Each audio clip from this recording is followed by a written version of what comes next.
A lot of people, when they think of religion, they think of this, they think of a picture of like a mountain.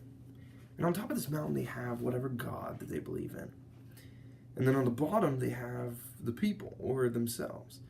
And kind of like the theme of religion is to try to get to the top of that mountain where their God is.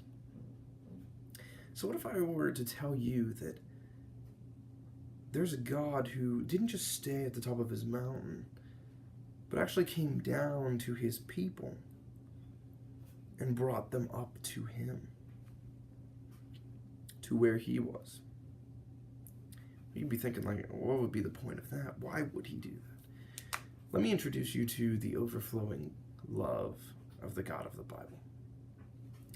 And we can see the overflowing love of the Bible throughout the Bible, but the first way that we can see that is he loved us enough to create us. When you think about it, an all-powerful, all-loving, incredible being created mere, imperfect, really wretched humans. And what would be the point of that? That'd be a good question to ask. And we see throughout the Bible that the point of that is actually so that he can carry out a plan of salvation so that we cannot just stay at the bottom of his little mountain, but that we could actually be brought up to be with him, so that he could bring us up to him, to where he was at the top of his mountain.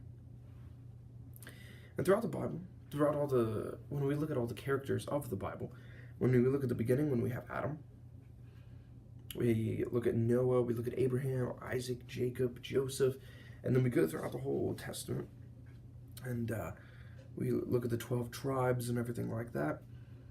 These are just characters or players in the plan of God's will to give salvation to us as humans.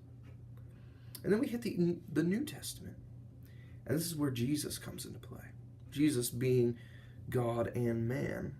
Right? We read that in John 1:1 in the Bible. Jesus being God and man came to earth, right? Left heaven as God, came to earth to be a man, to be the one to bring us, if this is Jesus, this is us, to bring us to the top of that mountain, instead of for us trying to reach it by ourselves.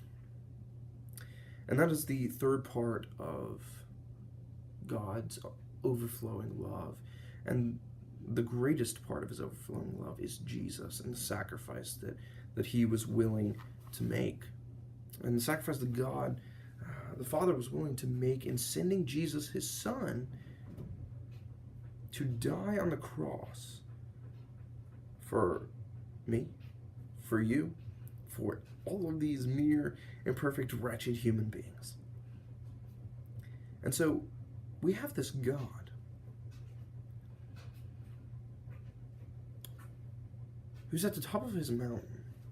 And in a lot of religions, a lot of people believe this is where they stay. This is where God stays. And he expects us to get to him somehow. But the God of the Bible, what he does is he says, look, I'm going to come down to you. Live as a man. Die as a man. So that I can bring you up to the point where I was. That is the overflowing love of the God of the Bible.